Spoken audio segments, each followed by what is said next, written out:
আসসালামু আলাইকুম রহমতুল্লাহ। আশা করি আপনারা সবাই ভালো আছেন। আজকে আমাদের সাথে আমাদের মাহমুদুল হাসান ভাই আছে, যিনি Saudi commission for health specialities থেকে রেজিস্ট্রেশন প্রাপ্ত হয়েছেন এবং হচ্ছে খুব শীঘ্রই আমাদের বাংলাদেশ ছেড়ে সৌদি আরবে চলে যাবেন। তো মাহমুদ ভাই, কংগ্রেচুলেশন আপনাকে এবং ওয়েলকাম। কেমন থ্যাংক ইউ আছেন ভাই। আপনি? আসসালামু আলাইকুম। কেমন আছেন আপনি ভাই? ওয়ালাইকুম আসসালাম, আলহামদুলিল্লাহ আমিও ভালোই আছি।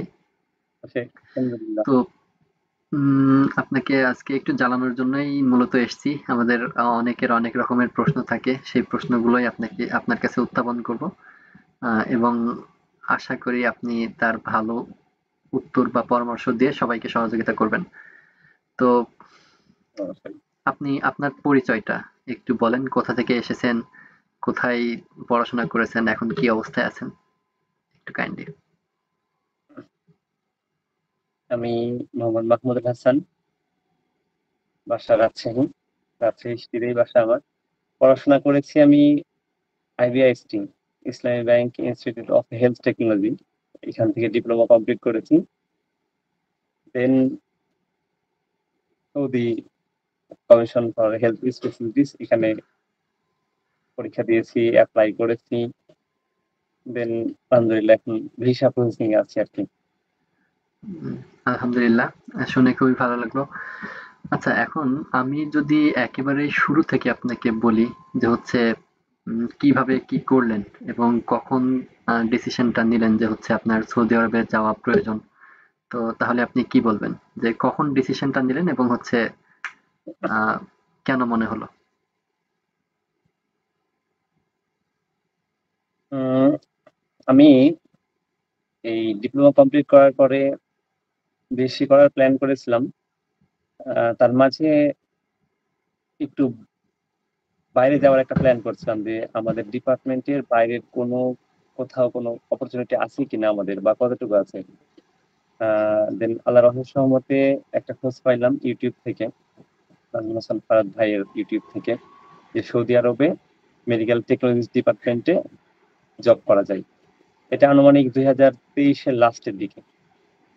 দেন সেইখান থেকে বাবুল ভাইয়ের সঙ্গে সাক্ষাৎ, এবং তিনি আমাকে প্রিপারেশন করলেন যে এইভাবে এইভাবে গাইডলাইন দিলেন, এইভাবে এইভাবে আপনি আগাতে থাকেন। দেন কোচিং এ ভর্তি হইলাম। কোচিং এ বেশ কিছু বই আছে, তার মধ্যে বেস্ট একটা বই হচ্ছে এসইউমেরিটিক্স বই, যেটা আমাদের স্যার সামিউল বাসি স্যারের লেখা।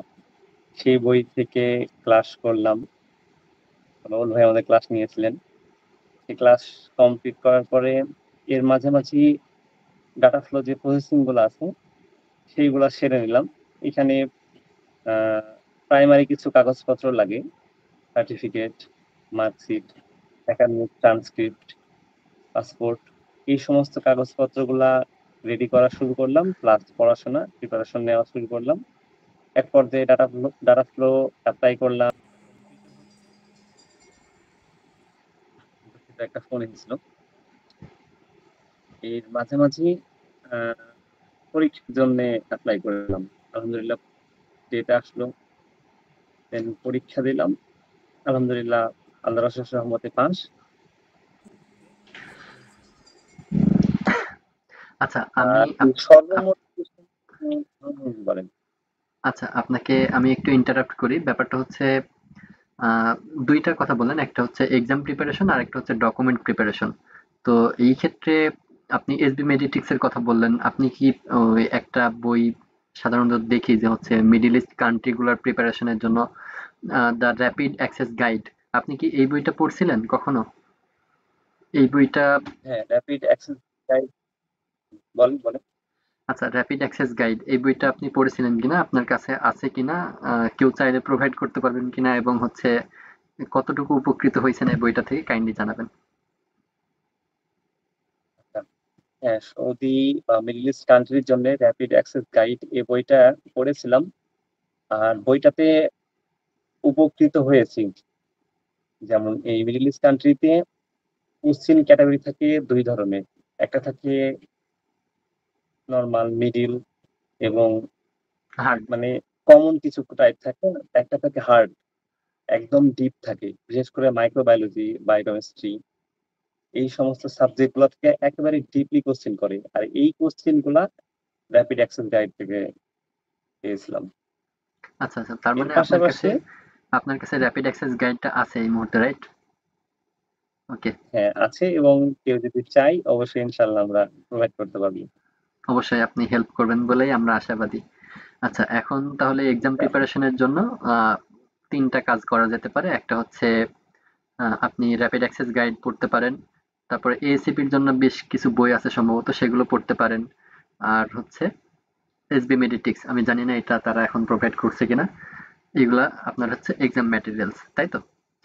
আর হুম। এখন সঙ্গে আরেকটা আছে ভাই, যে সৌদি কমিশনের জন্য কিছু ডকুমেন্ট এবং কিছু বুক পিডিএফ আছে, যেগুলো মতিউর ভাই আমাকে দিয়েছিলেন। উনি সৌদি আরবে বর্তমানে জব করছেন মেডিকেল ডিপার্টমেন্টে, ল্যাবে।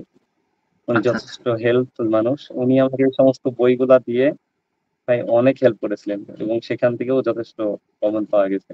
থ্যাংক ইউ ভাইকে, অসংখ্য ধন্যবাদ। আচ্ছা আচ্ছা, পাশাপাশি আপনি আরো একটা জিনিস মেনশন করলেন যে হচ্ছে কোচিং সাপোর্ট। তো আমার কাছে এটা মনে হয় যে যদি হচ্ছে কেউ নিজে নিজে প্রিপারেশন না নিতে পারে, তাহলে কোচিং থেকে একটা ভালো মানের সাপোর্ট পেতে পারে শিক্ষার্থীরা, রাইট? ওকে, গট অবশ্যই ইট। কোচিংটা ম্যান্ডেটরি, হুম। কোচিংটা অবশ্যই লাগবে। আমি বলবো যে কেউ যদি নিজে নিজে করতে চায়, সেক্ষেত্রে তার যদি ধরেন লং টাইম লাগে, সে যেন অবশ্যই কোচিং এর আওতায় চলে আসে। তাহলে সে ভালো একটা ম্যানার পাবে, গাইডলাইন পাবে। অবশ্যই যেন কোচিং এর মাধ্যমে চলে আসে। হুম, খুব অল্প সময়ে সে তার প্রিপারেশন কমপ্লিট করতে পারবে, তাই না? রাইট রাইট আচ্ছা রাইট, এক্স্যাক্টলি। আচ্ছা, এরপরে যদি বলি তাহলে চলে আসে ডকুমেন্ট প্রিপারেশনের কথা। আপনি বললেন যে কিছু ডকুমেন্ট প্রিপারেশন করতে হয়েছিল। আসলে এক্স্যাক্টলি কি কি ডকুমেন্ট প্রিপারেশন করা লাগে, এবং হচ্ছে সেগুলো কি পিডিএফ ফর্মে থাকতে হবে, নাকি হচ্ছে ইমেজ হলেই হবে, নাকি হচ্ছে তারপরে ওই যে ভেরিফিকেশন টেরিফিকেশন এইসব ব্যাপারগুলো বলে, এইগুলা কিভাবে কি করছিলেন কাইন্ডলি যদি একটু বলতেন। Okay, first of all diploma certificate, SSC certificate, ডিপ্লোমার প্রত্যেক ইয়ারের মার্কশিট, এবং সেই মার্কশিট থেকে একাডেমিক ট্রান্সক্রিপ্ট করে নিতে হবে, এটা উত্তম। এবং diploma certificate, academic transcript, marksheet, এগুলো সবগুলাকে প্রতিষ্ঠান থেকে, মানে একেবারে বোর্ড থেকে সত্যায়িত, ভেরিফাইড এবং ফাউন্ড কারেক্ট, এটা করে নিতে হবে। Passport, NID card, experience certificate কমপক্ষে 2 বছরের, এগুলো রেডি করতে হবে। আর আরেকটা ব্যাপার, সেটা হচ্ছে পাসপোর্ট এবং একাডেমিক যে সার্টিফিকেট, ট্রান্সক্রিপ্ট, এগুলোতে প্রত্যেকটা স্পেলিং চেক করতে হবে, কোনো জায়গাতে যেন কোনো প্রকার ভুল না থাকে। যদি থাকে সেটা অবশ্যই সংশোধন করে নিতে হবে, কারণ সামনে আরো বড় ভিসা প্রসেসিং আছে, সেইখানে যেন কোনো প্রবলেম না হয়। তো এই কয়েকটা ডকুমেন্ট তাকে রেডি করতে হবে। আর অবশ্যই সেগুলো ক্লিয়ার পিডিএফ ফরম্যাট থাকতে হবে, পিডিএফ তাহলেই ফরম্যাট নাকি যথেষ্ট। Image format? আমি যতটুকু জানি ডাটা আপলোড জন্য উম, ইমেজ আপলোড করতে হয়, ছবি আপলোড করতে হয়, না নাকি? হ্যাঁ, গুড। হ্যাঁ, আমিও অ্যাপ্লাই করতে গিয়ে দেখেছি ইমেজ সাপোর্ট করে, পিডিএফ ও সাপোর্ট করে ওইখানে। যাক আলহামদুলিল্লাহ, তাহলে তবে পিডিএফ বা ভালো, ভালো ইমেজ কোয়ালিটি। দুটো। আচ্ছা আচ্ছা, এইখানে আপনি বললেন হচ্ছে এসএসসি থেকে তাহলে শুরু করতে হবে, এসএসসি সার্টিফিকেট বা মার্কশিট, ডিপ্লোমার certificate, marksheet, work experience, passport, NID. আপনার কি মানে কোনো ব্যক্তিগত ছবি, পাসপোর্ট সাইজের কোনো ছবি লাগে এই ক্ষেত্রে? ভাই, পাসপোর্ট সাইজ ছবি লেগেছিল আচ্ছা আচ্ছা উইথ সিগনেচার। আচ্ছা আচ্ছা, পাসপোর্ট সাইজ ছবি সাথে সিগনেচার। এবং আরো একটা গুরুত্বপূর্ণ ব্যাপার, কোনো লাইসেন্স বা রেজিস্ট্রেশন লাগছিল বাংলাদেশ থেকে? যেমন হচ্ছে হম হম হম। সৌদি একটা আরবে চাকরির জন্য আপনি ওখান থেকে লাইসেন্স নিচ্ছেন, তো বাংলাদেশের প্র্যাকটিস রেজিস্ট্রেশনের কোনো সার্টিফিকেট আপনার লাগছিল কিনা ওই ক্ষেত্রে? এমটিএফ থেকে একটা রেজিস্ট্রেশন কার্ড, এবং ডিপ্লোমার একটা রেজিস্ট্রেশন কার্ড, যেটা প্রথম বছরে যেটা দেওয়া হয় রেজিস্ট্রেশন কার্ড, সেই রেজিস্ট্রেশন কার্ড প্লাস এমটিএফ থেকে একটা রেজিস্ট্রেশন কার্ড লাগে। ওকে, তার মানে একটা এই ক্ষেত্রে সম্ভবত আপনার রেজিস্ট্রেশন সার্টিফিকেট এবং হচ্ছে গুড স্ট্যান্ডিং সার্টিফিকেটও সম্ভবত লাগে। আপনি এমটিএফ কে বললে মেডিকেল টেকনোলজি ফোরাম তাকে ওখান থেকে এটা নেওয়া যায়। তাই বলছেন, তাই তো? হুম, এখন জি আমার কাছে নেওয়া মনে যায়। হয় যে আমি যতটুকু জানি যে BSMLT, Bangladesh society for medical lab technology নামের একটা অর্গানাইজেশন নিউলি এস্টাবলিশ হয়েছে। ওখান থেকে সম্ভবত প্র্যাকটিস রেজিস্ট্রেশন সার্টিফিকেট পাওয়া যেতে পারে। আমি শিওর না, জি হ্যাঁ, তবে ওরাও যারা রাইট রাইট, আপনি ঠিক বলছেন একেবারেই, ওরাও প্রোভাইড করে থাকে। জি জি, আচ্ছা। এবং তো এগুলো সেই একেবারেই অথেন্টিক হতে হবে। কারণ একটু বলে রাখি ভাই, অথেন্টিক এই কারণে হতে হবে, যেমন সৌদি আরব ডাটা ফ্লো যখন এগুলো ভেরিফাই করে, প্রত্যেকটা প্রতিষ্ঠানে ওরা কল করে, কল সেন্টারে কথা বলে, দেন ভেরিফাই প্রসেস গুলো আগায়। আমরা শেষের দিকে এই সমস্ত ডকুমেন্টের লিস্ট দিয়ে দেবো। হ্যাঁ, কাইন্ডলি ভাই দিয়ে দিয়ে এগুলো যে কোন কোনগুলো লাগছে, আরো ক্লিয়ার ভাবে আমরা লিস্ট বাই দিব ইনশাল্লাহ। আচ্ছা আচ্ছা, আপনার সাথে বা আমার সাথে যোগাযোগ করলে আশা করি আমরা লিস্ট গুলা দিয়ে দিতে পারবো, রাইট? রাইট। আচ্ছা আচ্ছা। তো এখন আমাদের এক্সাম প্রিপারেশন কমপ্লিট, পরীক্ষার প্রিপারেশন, সরি, আপনার হচ্ছে ডকুমেন্ট গুলো প্রিপেয়ার হয়ে গেল। এখন আমাদেরকে প্রথমে কি করতে হবে? মানে এক্সামের জন্য কি আমরা সরাসরি আবেদন করতে পারবো নাকি কি করতে হবে? আহ, আমাদের কাছে যদি ডাটা ফ্লোর সার্টিফিকেট চলে আসে, আচ্ছা, তাহলে আমরা আমরা এই এক্সামের ডকুমেন্ট জন্য গুলো দিয়ে অ্যাপ্লাই। আমরা ডাটা ফ্লোর জন্য আবেদন করব প্রথমে, তাই তো? এটা হচ্ছে আমাদের প্রথম ধাপ। আচ্ছা আচ্ছা প্রথম কাজ আচ্ছা, তাহলে ডাটা ফ্লো আবেদনটা কিভাবে করতে হবে ডাটা ডকুমেন্ট ফ্লো গুলো দিয়ে? আবেদন করবো। এটা সৌদি আরব ডাটা ফ্লো সেন্টার ওয়েবসাইট আছে, সেইখানে গিয়ে আমরাই করে থাকি সেগুলো। এই সমস্ত ডকুমেন্ট ফাইলগুলো আপলোড করতে হবে, এবং সাথে সাথে সেখানে আপডেট দেয় কতটুকু কাজ আগাইলো। সেভাবে কাজ আগাইতে থাকে। আনুমানিক সময় নেয় 1 মাস থেকে 35 দিন, এর মাঝেই ডাটা ফ্লোটা হয়ে যাওয়ার কথা। আর যদি কোনো সমস্যা হয় সেক্ষেত্রে ওরা ফিডব্যাক দেয়, ওই সমস্ত পেপার গুলো জমা দিতে হয়, সেক্ষেত্রে একটু সময় লাগে আর কি। আচ্ছা আচ্ছা, দেন তাহলে ডাটা ফ্লো রেজাল্ট, পুরো একটা ফাইল দিবে আর কি, রিপোর্ট, সেটা হবে ডাটা ফ্লো মেন রিপোর্ট। ওকে ওকে, তার মানে আমরা আমাদের প্রিপেয়ার্ড ডকুমেন্ট গুলো নিয়ে ডাটা ফ্লো এর জন্য প্রথমে আবেদন করব, এবং ডাটা ফ্লো এর জন্য 30 থেকে 35 দিনের একটা সময় লাগছে। তো এই যে এই সময়ের মধ্যে যদি আমাদের ডকুমেন্ট গুলো ঠিকঠাক থাকে তাহলে আমরা ডাটা ফ্লো রিপোর্ট 30 থেকে 35 দিনের মধ্যে পেয়ে যাব। যদি কোনো ইনসাফিসিয়েন্সি থাকে তাহলে হচ্ছে আননেসেসারি ডিলে হতে পারে সেই ক্ষেত্রে, তাই তো?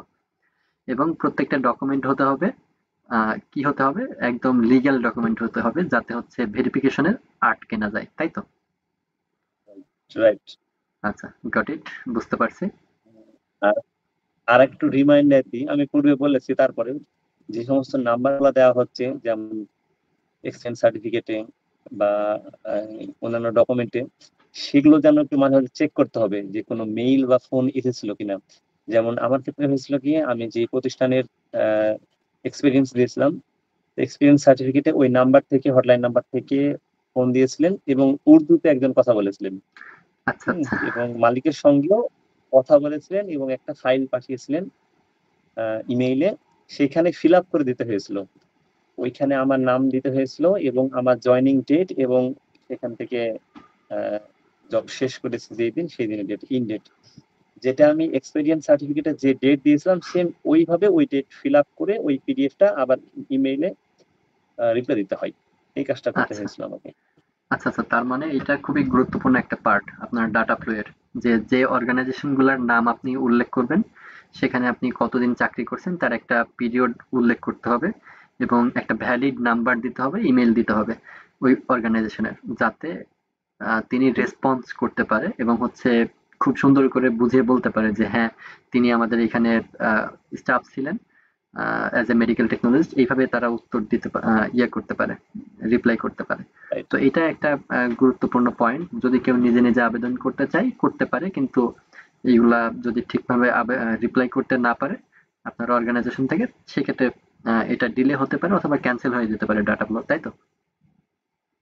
হম, অনেক চান্স আচ্ছা আছে। আচ্ছা এবং আরেকটা ব্যাপার ভাই, আমার একটা ফাইল জমা দিতে একটু লেট হয়ে গেছিল, তো ওরা আমাকে লাস্ট একটা মেল দিয়েছিল, সেখানে আমাকে 3 দিন সময় দিয়েছিল। 3 দিনের মধ্যে আপনি এই ফাইলটা দিতে হবে আপনাকে, এইরকম একটা আমাকে ওয়ার্নিং দিয়ে দিয়েছিল। হুম। আলহামদুলিল্লাহ আমি সাবমিট করতে পেরেছিলাম লাস্ট দিনে। একেবারে জানিয়েছিলাম। শেষ দিনে। আচ্ছা, আচ্ছা। এই যে এইগুলো আসলে বাস্তব অভিজ্ঞতা সবার সাথে শেয়ার করলে ব্যাপারগুলো স্পষ্টভাবে বুঝতে পারে তারা। তো এখন আমাদের হাতে ডাটা ফ্লো রিপোর্ট চলে এসেছে। তো এখন আমরা কি করব? হ্যাঁ, এই এটা ডাটা কি ফ্লো করার পরে জি, জি। মুমারিস এপ্লাই করতে হয়। দেন মুমারিস থেকে একটা অ্যাকাউন্ট হয়। সেই অ্যাকাউন্ট থেকে ওই অ্যাকাউন্ট নাম্বার নিয়ে সৌদি SCFHS সেইখানে এপ্লাই করতে হয় পরীক্ষা ডেটের জন্য। আচ্ছা, আচ্ছা। দেন ওইখানে তার সামনে ডেট চলে আসে। পরীক্ষার্থী যেই ডেট নিতে ইচ্ছুক সেই ডেট সিলেক্ট করতে হয়। আচ্ছা, আচ্ছা। এইখানে মোমারিজ নামের কি আলাদা কোনো ওয়েবসাইট আছে নাকি ওই যে সৌদি কমিশন ফর হেলথ স্পেশালিটিজ ওদের সাইটের মধ্যেই মোমারিজ নামের অপশন আছে ওখানে ক্লিক করে আপনাকে পরীক্ষার ডেট নিতে হবে? ওই Saudi commission for health specialities পাশে অপশন আছে মুমারিস আচ্ছা, প্লাসের। আচ্ছা। আচ্ছা, আচ্ছা। ওখানে যেয়ে সম্ভবত একটা ফি জমা দিতে হয়, তাই তো? আর একটা অ্যাকাউন্ট খুলতে হয়। হুম, আচ্ছা, হুম, আচ্ছা। হুম। আচ্ছা, তাহলে মোমারিজের জন্য কতদিন সময় লাগবে? উম ১ সপ্তাহ প্লাস। ১ সপ্তাহ। ১ সপ্তাহ কম বেশি হতে পারে, তাই তো?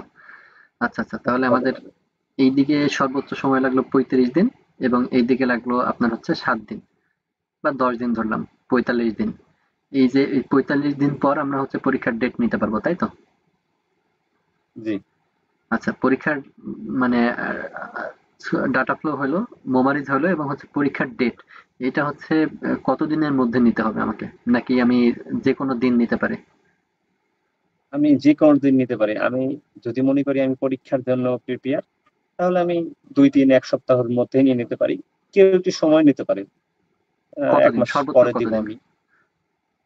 সর্বোচ্চ সম্ভবত ৩ মাস পর্যন্ত থাকে ডেট নেওয়ার। আচ্ছা, সম্ভবত। এটা আসলে একটু চেক করে দেখতে হবে, তাই তো? আচ্ছা, এই ডেটটা কি ওই মোবারিজ অ্যাকাউন্ট থেকে নিতে হবে নাকি সৌদি কমিশনের ওখান থেকে নিতে হবে? নিজে নেওয়া যায়। কিন্তু আমার ক্ষেত্রে করেছিলাম কি, পরীক্ষা এক্সাম সেন্টারে যিনি ছিলেন, আচ্ছা, উনি আমাদের যথেষ্ট বিশ্বস্ত। উনাকে এই দায়িত্বটা দিয়েছিলাম। উনি এই কাজটা করে দিয়েছিলেন। আচ্ছা, এটা অনেক আচ্ছা। সেনসিটিভ একটা কাজ ছিল। আচ্ছা, এই পরীক্ষাটা কি বাংলাদেশে থেকেই দেয়া যায়? জি, বাংলাদেশ সেন্টার থেকে দেওয়া যায়। ঢাকাতে বাংলাদেশে এক্সাম সেন্টার কয়টা আছে। সেন্টার আছে আর কয়টা সেন্টার এবং কোথায় সেন্টার আছে? জানেন এটা? আহ, আমি যতটুকু শুনেছিলাম ঢাকাতে ২ টা সেন্টার আছে, চট্টগ্রামে ১ টা আছে। যতটুকু শুনেছিলাম। আচ্ছা, এই তো। তো এবং এটার রেজাল্ট পরীক্ষাটা কিভাবে হয়েছিল? প্রশ্নগুলো কোন প্যাটার্নে ছিল এবং পরীক্ষাটা কিভাবে হয়েছিল? পরীক্ষার দিনটা ছিল সত্যি অসাধারণ একটা দিন। সেই দিন যতটা পারা যায় মাথা ঠান্ডা রাখতে হয়েছিল। পরীক্ষাটা হয়েছিল এইরকম, আপনাকে টাইম দেওয়া হবে সকাল ১০ টায় এবং সেখানে অবশ্যই ০.৫ ঘন্টা আগে উপস্থিত থাকতে হবে এক্সাম সেন্টারে। দেন আচ্ছা, ওইখানে পাসপোর্ট নিয়ে যাওয়া লেগেছিল। পাসপোর্ট থেকে সেটা চেক করেছিল। চেক করে ১০ টার সময় এক্সাম সেন্টার সেটা ছিল সম্পূর্ণ কম্পিউটার একটা এবং চারিপাশে হাই ক্যামেরা। Resolution camera. হুম। সেইখানে পরীক্ষার সময় ঠিক ক্যামেরার সামনে, ডেস্কের সামনে বসায় দিল। চারিদিকে ক্যামেরা আছে। ওইখানে খুবই প্রয়োজন ছাড়া কথা বলা যায় না। প্রয়োজন হলে সাইডে নক করতে হয়। আর ওই সমস্ত কম্পিউটার সরাসরি মানে কন্ট্রোল করে সফটওয়্যার দ্বারা আ কম্পিউটারে বসার সময় কিছু আ মানে কোয়েশ্চেন আছে। যেমন নাম, তারপরে পাসপোর্ট নাম্বার এরকম কিছু ফিল আপ করে পরীক্ষায় নেক্সট স্টেপ আছে। এরকম গিয়ে স্টার্ট বাটনে ক্লিক করলে এমসিকিউ আকার টাইপ প্রশ্ন আসবে। অপশন থাকে। হুম, ওইখানে আপনি যদি কনফার্ম থাকেন তাহলে কনফার্ম অ্যান্সার দিলেন অথবা স্কিপ করে নেক্সট কোয়েশ্চেন এ যাইতে হয়। আচ্ছা, শেষের দিকে আবার সেই কোয়েশ্চেন গুলাকে রিভিশন দেওয়া যায় যে আমি কোনটা ছেড়ে এসেছি, কোনটা পেরেছি। ওইখানে মজার ব্যাপার ক্যাটেগরি থাকে। যে আমি যেগুলো টিক মার্ক দিয়েছি সেগুলো থাকবে এক ক্যাটেগরিতে। যেগুলো টিক মার্ক দেইনি, আনটিক হয়ে গেছে সেগুলো আমি এক ক্লিকে সবগুলোকে একসঙ্গে পাবো। এবং আচ্ছা। রিভিউ অল চেক একটা অপশন আছে। এইভাবে ২ টা সেশন আছে। ফার্স্ট সেশন, তারপরে ১৫ মিনিটের গ্যাপ দিয়ে পরের সেশনে শুরু হয়। আ এমসিকিউ থাকে ১ম সেশনে ৭৫ টা, সেকেন্ড সেশনে ৭৫ টা। মোট ১৫০ টা প্রশ্ন, তাই এই তো? হচ্ছে এই হচ্ছে মোট ১৫০ টা এমসিকিউ। জি। তার মানে আমি যদি সংক্ষেপে বলি তাহলে হচ্ছে ২ টা সেশন থাকবে। প্রথম সেশনে ৭৫ টা এবং সেকেন্ড সেশনে ৭৫ টা। এই সময়ের মধ্যে কি কোনো বিরতি পাওয়া যায়? মাঝখানের ১৫ মিনিট একটা বিরতি দেয়। এই সময়ে কি আপনি বাইরে বের হতে পারেন? হ্যাঁ, বাইরে বের হতে পারি। আচ্ছা, আচ্ছা। তো আ ২ টা যে সেশন হলো, মোট ১৫০ প্রশ্ন। সব মিলিয়ে আপনাকে কতক্ষণ সময় দেয় প্রশ্নগুলো করতে, সাবমিট করতে? আ প্রথম সেশনে ৯০ মিনিট, পরের সেশনে ৯০ মিনিট। টোটাল তার ১৮০ মানে মিনিট। ১৮০ মিনিট। ১৮০ মিনিট উম মোটামুটি যথেষ্ট সময় যদি প্রশ্ন কমন পড়ে আরকি। আচ্ছা, আচ্ছা। হুম। তো আর আরেকটা বলেন। ব্যাপার আছে, হুম, সেশন ২ টা মানে একটার সঙ্গে আরেকটা আমার ক্ষেত্রে খুব একটা মিল ছিল না। ১ম হুম। সেশনে যদি কেউ কোশ্চেন দেখে ঘাবড়িয়ে যান তাহলে কিন্তু হবে না। আশা কর যতটা চেষ্টা করা যায় ১ম সেশনে ঠান্ডা থাকার, কারণ সেকেন্ড সেশন আরেকটা অপরচুনিটি। কারো ক্ষেত্রে আচ্ছা, হয় আচ্ছা। কি, এই এমসিকিউ গুলা আ আগে থেকেই রেডি করা থাকে। শুধু আ সেটা সফটওয়্যার ওয়াইজ সাজাই আমার কাছে চলে আসে। আমরা হুম, যেমন পরীক্ষা দিই এ সেট, সি সেট এইরকম সেট আকারে। এরকম ধরেন অনেকগুলা সেট আছে। কার ভাগ্যে কোন সেট পড়ে বলা যায় না। সুতরাং ২ টা সেটই তাকে মনোযোগ সহকারে মাথা ঠান্ডা রেখে এক্সাম দিতে হবে। কোন সেট খারাপ হইলে তারপরের সেট ইনশাআল্লাহ ভালো হতে পারে। আচ্ছা, আচ্ছা। ১ম কেউ যদি দেখে যে ১ম সেট খুবই ইজি, খুবই সুন্দর পরীক্ষা দিয়েছে, সে প্রস্তুত থাকবে যে পরের সেটও যে ইজি আসবে এরকম না। তার আচ্ছা, ভাগ্যে আচ্ছা। কোনটা পড়বে বলা যায় না। সুতরাং তাকে সেইভাবে প্রিপারেশন রাখতে হবে যে আমার ভাগ্যে যে সেটই পড়ুক না কেন ইনশাআল্লাহ কমপ্লিট করতে পারবো। আর যেহেতু সেটের কথা বললাম আরেকটু বলে দিই, সেট চেঞ্জ করার কোনো অপশন নাই। যে এ সেট এবং বি সেট নিয়ে সি সেটে যাবো এরকম কোনো অপশন নাই। যে ২ টা সেট দিবে সেটাই ফিক্সড। আচ্ছা, আচ্ছা। তো এই ক্ষেত্রে হচ্ছে আমরা জানলাম যে ১৫০ টা প্রশ্ন, ১৮০ মিনিট সময় এবং হচ্ছে ঠিক আ কত মার্কের প্রশ্ন থাকে? মার্ক কত থাকে এবং পাস কত আ থাকে? ১৫০ মার্ক প্রতি কোশ্চেনে ১ মার্ক। আর পাস থাকে 55 প্লাস। 50 55% মার্ক আপনাকে ক্যারি করতে হবে পাস করার জন্য। আচ্ছা।